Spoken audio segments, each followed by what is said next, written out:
Hi hello ನಮಸ್ಕಾರ, welcome to Sushma world. Friends, ಇವತ್ತು ಅವರೇ ಬೇಳೆ ಮಿಕ್ಸ್ಚರ್ ಮಾಡೋದು ಹೇಗೆ ಅಂತ ನೋಡೋಣ ಬನ್ನಿ. ಮೊದಲಿಗೆ ಸ್ಟವ್ ಹಚ್ಕೊಂಡು ನೀವು ಒಂದು ಬಾಣಲಿ ಇಟ್ಕೊಂಡು ಎಣ್ಣೆ ಹಾಕ್ಕೊಳ್ಳಿ. ಎಣ್ಣೆ ಚೆನ್ನಾಗಿ ಕಾಯ್ದ ನಂತರ ನೀವು ಅವರೇ ಬೇಳೆ ಮಾಡ್ಕೊಂಡಿರ್ತಿರಲ್ಲ, ಇತ್ಕಿನ ಬೇಳೆ, ಅದನ್ನು ನೀವು ಹಾಕ್ಕೊಂಡು ಚೆನ್ನಾಗಿ 5ರಿಂದ 10 ನಿಮಿಷ ನೀವು ಮೀಡಿಯಮ್ ಫ್ಲೇಮಲ್ಲಿ ಚೆನ್ನಾಗಿ ಫ್ರೈ ಮಾಡ್ಕೋಬೇಕಾಗುತ್ತೆ. ಫ್ರೆಂಡ್ಸ್, ಯಾರೆಲ್ಲ ಇದುವರೆಗೆ ನನ್ನ ಚಾನಲ್ ಯಾರೆಲ್ಲ ನೀವು ಸಬ್ಸ್ಕ್ರೈಬ್ ಮಾಡ್ಕೊಂಡಿಲ್ಲ, ದಯವಿಟ್ಟು ಸಬ್ಸ್ಕ್ರೈಬ್ ಮಾಡ್ಕೊಳ್ಳಿ, ಸಪೋರ್ಟ್ ಮಾಡಿ ಫ್ರೆಂಡ್ಸ್. ನೋಡಿ, ಈ ರೀತಿ ಫ್ರೈ ಮಾಡ್ಕೊಳ್ಳಿ. ನಾನು ಸ್ವಲ್ಪ ಡೀಪ್ ಫ್ರೈ ಮಾಡ್ಕೊತೀನಿ. ನೋಡಿ, ಈ ರೀತಿ ಫ್ರೈ ಮಾಡ್ಕೋಬೇಕಾಗುತ್ತೆ. ಫ್ರೆಂಡ್ಸ್, ಇದು ಚಳಿಗಾಲ ಆಗಿರೋದ್ರಿಂದ ಅವರೆಕಾಳು ತುಂಬ ಯಥೇಚ್ಛವಾಗಿ ಸಿಗುತ್ತೆ. ಹಾಗಾಗಿ ನೀವು ಈ ಟೈಮಲ್ಲಿ ಅವರೇ ಬೇಳೆ ಮಿಕ್ಸ್ಚರ್ ಮಾಡಿಕೊಂಡ್ರೆ 2ರಿಂದ 3 ತಿಂಗಳು ಇಟ್ಕೊಂಡು ನೀವು ಸ್ನ್ಯಾಕ್ಸ್ ಆಗಿ ತಿನ್ಬೋದು. ನೋಡಿ, ಈ ರೀತಿ ಚೆನ್ನಾಗಿ ಫ್ರೈ ಮಾಡ್ಕೊಳ್ಳಿ. ನಾನು ಸ್ವಲ್ಪ ಡೀಪ್ ಫ್ರೈ ಮಾಡ್ಕೊಂಡಿದ್ದೀನಿ, ಸ್ವಲ್ಪ ಕ್ರಿಸ್ಪಿಯಾಗಿ ಬರಲಿ ಅಂಥೇಳಿ, ಇಲ್ಲಾಂದರೆ ಹಸಿ ವಾಸನೆ ಬಂದ್ಬಿಡುತ್ತೆ ಅಂದ್ಕೊಂಡು. ನೋಡಿ, ಚೆನ್ನಾಗಿ ಇದನ್ನ ತೆಗೆದಿಟ್ಕೊಳ್ಳಿ. ನೋಡಿ, ಇವಾಗ 1 ಕಪ್ಪು ಕಡಲೆ ಬೀಜನೂ ತೊಗೊತೀನಿ. ಕಡಲೆ ಬೀಜನೂ ಕೂಡ ನಾನು ಫ್ರೈ ಮಾಡ್ಕೊತೀನಿ. ನೋಡಿ, ಇದಾದ ನಂತರ ನಾನು 1 ಕಪ್ಪು ಅವಲಕ್ಕಿ ಕೂಡ ತೊಗೊತೀನಿ. ಅವಲಕ್ಕಿನೂ ಚೆನ್ನಾಗಿರುತ್ತೆ. ಈ ಅವರೇ ಬೇಳೆ ಮಿಕ್ಸ್ಚರ್ಗೆ ಕಡಲೆಪುರಿ ಥರ ಟೇಸ್ಟ್ ಕೊಡುತ್ತೆ, ಚೆನ್ನಾಗಿರುತ್ತೆ.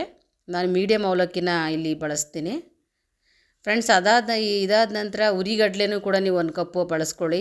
ಇಲ್ಲ ಒಣ ಕೊಬ್ಬರಿ ಕೂಡ ಕಟ್ ಮಾಡಿ ನೀವು ಈ ಥರ ಕರೆದು ಮಿಕ್ಸ್ ಮಾಡಿಕೊಂಡ್ರೆ ತುಂಬ ಚೆನ್ನಾಗಿರುತ್ತೆ. ನಾನು ಸೇರಿಸಿಲ್ಲ ಉರಿಗಡಲೆ ಮತ್ತು ಒಣ ಕೊಬ್ಬರಿನ, ನೀವು ಇದ್ದರೆ ಎಕ್ಸ್ಟ್ರಾ ಸೇರಿಸ್ಕೊಳ್ಳಿ. ನೋಡಿ, ಫ್ರೈ ಆಯಿತು. ಇವಾಗ ಮೀಡಿಯಮ್ ಅವಲಕ್ಕಿ ತೊಗೊಂಡಿದ್ದೀನಿ, ಅದನ್ನು ಕೂಡ ನಾನು ಫ್ರೈ ಮಾಡ್ಕೊತೀನಿ. ಮೀಡಿಯಮ್ ಅವಲಕ್ಕಿ ತೊಗೊಂಡ್ರೆ ಒಳ್ಳೆ ಕಡಲೆಪುರಿ ಥರ ಬರುತ್ತೆ, ತುಂಬ ಚೆನ್ನಾಗಿರುತ್ತೆ ಫ್ರೆಂಡ್ಸ್, ಮಿಕ್ಸ್ ಮಾಡ್ಕೊಂಡ್ರೆ. ನೋಡಿ, ಎಲ್ಲನೂ ನಾನು ಕರೆದಾಯಿತು. ಇವಾಗ ಸಪ್ರೇಟ್ ತೆಗೆದಿಟ್ಕೊಂಡು ಇದಕ್ಕೆ ಒಗ್ಗರಣೆ ಕೊಟ್ಟರೆ ಮುಗ್ದೋಗ್ಬಿಡುತ್ತೆ. ಸೂಪರಾದಂತಹ ಅವರೇ ಬೇಳೆ ಮಿಕ್ಸ್ಚರ್ ರೆಡಿಯಾಗಿಬಿಡುತ್ತೆ ಫ್ರೆಂಡ್ಸ್. ನೀವು ಒಂದು ಸಲ ಟ್ರೈ ಮಾಡಿ, ಹೇಗಿತ್ತು ಅಂತ ಕಮೆಂಟ್ ಬಾಕ್ಸಲ್ಲಿ ಕಮೆಂಟ್ ಮಾಡಿ ಫ್ರೆಂಡ್ಸ್.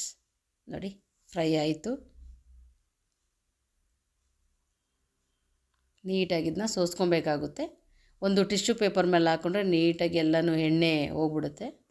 ನೋಡಿ, ಈಗ ಬಾಣಲಿ ಇಟ್ಕೊಂಡು ನೀವು ಒಂದು 10ರಿಂದ 15 ಬೆಳ್ಳುಳ್ಳಿನ ಚೆಚ್ಕೊಂಡು ಈ ರೀತಿ ಹಾಕ್ಕೊಳ್ಳಿ. 1 ಸ್ಪೂನ್ ಎಣ್ಣೆ ಹಾಕ್ಕೊಂಡು ಚೆನ್ನಾಗಿ ಫ್ರೈ ಮಾಡ್ಕೊಳ್ಳಿ ಬೆಳ್ಳುಳ್ಳಿನ. ಅದಾದ ನಂತರ ನೀವು ಖಾರಕ್ಕೆ ತಕ್ಕಷ್ಟು ಒಣಮೆಣ್ಸಿನ್ಕಾಯಿ ಹಾಕ್ಕೊಳ್ಳಿ, ಸ್ವಲ್ಪ ಕರಿಬೇವು ಹಾಕ್ಕೊಳ್ಳಿ, ಚೆನ್ನಾಗಿ ಫ್ರೈ ಮಾಡ್ಕೊಳ್ಳಿ ಫ್ರೆಂಡ್ಸ್. ನೋಡಿ, ಈ ರೀತಿ ಫ್ರೈ ಮಾಡಿಕೊಂಡು ನಂತರ ಅರಿಶಿನ ಹಾಕ್ಕೊಳ್ಳಿ ಮತ್ತು ಚಿಲ್ಲಿ ಪೌಡ್ರ್ ಹಾಕ್ಕೊಳ್ಳಿ ಸ್ವಲ್ಪ. ಅದನ್ನು ಕೂಡ ನೀವು ಫ್ರೈ ಮಾಡಿಕೊಂಡು ಆರಕ್ಕೆ ಬಿಟ್ಟು ನೀವು ಅದನ್ನು ತಣ್ಣಗಾದ ನಂತರ ಈ ಕರೆದಿಟ್ಕೊಂಡಿರೋ ಅವರೆಬೇಳೆ ಇದೆಯಲ್ವ, ಅವರೆಬೇಳೆ ಮತ್ತು ಕಡಲೆ ಬೀಜ ಮತ್ತು ಅವಲಕ್ಕಿನ ಅದನ್ನ ಮಿಕ್ಸ್ ಮಾಡ್ಕೊಂಬಿಟ್ರೆ ಸೂಪರಾದಂತಹ ಒಳ್ಳೆ ಸ್ನ್ಯಾಕ್ಸ್ ನಿಮಗೆ ರೆಡಿಯಾಗಿಬಿಡುತ್ತೆ.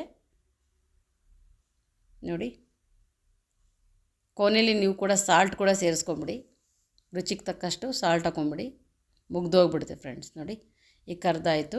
ಇವಾಗ ಚೆನ್ನಾಗಿ ಫ್ರೈ ಆಗಿದೆ. ಇದಕ್ಕೆ ನೀವು ಇವಾಗ ಅರಿಶಿನ ಹಾಕ್ಕೊತಿದ್ದೀರಾ ಮತ್ತು ಚಿಲ್ಲಿ ಪೌಡ್ರ್ ಕೂಡ ಸೇರಿಸ್ಕೊಂಡು ಇವಾಗ ಸಾಲ್ಟ್ ಕೂಡ ಸೇರಿಸ್ಕೊಂಡು ಒಂದು 2 ನಿಮಿಷ ಇದನ್ನು ಫ್ರೈ ಮಾಡಿಕೊಂಡು ಆರಕ್ಕೆ ಬಿಡಿ. ತಣ್ಣಗಾದ್ಮೇಲೆ ನೀವು ಹಾಕಬೇಕಾಗುತ್ತೆ, ಬಿಸಿಲೇ ಹಾಕಬೇಡಿ. ಕರೆದಿಟ್ಕೊಂಡಿರೋ ಅವರೇ ಬೇಳೆನ ಎಲ್ಲ ಹಾಕಬೇಡಿ. ತಣ್ಣಗಾದ ನಂತರ ಮಿಕ್ಸ್ ಮಾಡಿಕೊಂಡ್ರೆ ಸೂಪರಾದಂತಹ ಅವರೇ ಬೇಳೆ ಮಿಕ್ಸ್ಚರ್ ರೆಡಿಯಾಗಿಬಿಡುತ್ತೆ. ಫ್ರೆಂಡ್ಸ್, ಯಾರಿಗೆಲ್ಲ ಈ ವಿಡಿಯೋ ಇಷ್ಟ ಆಯಿತು ಲೈಕ್ ಮಾಡಿ, ಶೇರ್ ಮಾಡಿ, ಕಮೆಂಟ್ ಮಾಡೋದಂತೂ ಮರಿಲೇಬೇಡಿ ಫ್ರೆಂಡ್ಸ್. ನೋಡಿ, ಈ ರೀತಿ ಫ್ರೈ ಆಗಿದೆ. ಇದನ್ನು ತಣ್ಣಗಾಗಕ್ಕೆ ಒಂದು 5 ನಿಮಿಷ ತಣ್ಣಗಾಗಕ್ಕೆ ಬಿಟ್ಟು ನಾವು ಇಟ್ಕೊಂಡಿರೋ ಅವರೇ ಬೇಳೆನ ಹಾಕ್ಕೊಂಡು ಮಿಕ್ಸ್ ಮಾಡಿಕೊಂಡ್ರೆ ಸೂಪರಾದಂತಹ ಮಿಕ್ಸ್ಚರ್ ರೆಡಿಯಾಗಿಬಿಡುತ್ತೆ ಫ್ರೆಂಡ್ಸ್. ನೀವು ಒಂದು ಸಲ ಟ್ರೈ ಮಾಡಿ ಹೇಗಿತ್ತು ಅಂತ ಕಮೆಂಟ್ ಬಾಕ್ಸಲ್ಲಿ ತಿಳಿಸಿ ಫ್ರೆಂಡ್ಸ್. ನೋಡಿ, ಈ ರೀತಿ ಈಗ ಜಸ್ಟ್ ಸರ್ವ್ ಮಾಡ್ಕೊಂಡು ತಿಂತಾ ಇರೋದೆ ಫ್ರೆಂಡ್ಸ್. ನೋಡಿ, ಈ ವಿಡಿಯೋ ನಿಮ್ಗೆ ಇಷ್ಟ ಆದರೆ ಲೈಕ್ ಮಾಡಿ, ಶೇರ್ ಮಾಡಿ, ಕಮೆಂಟ್ ಮಾಡೋದಂತೂ ಮರಿಲೇಬೇಡಿ friends. Thank you for watching friends. Thank you. Bye. See you next video.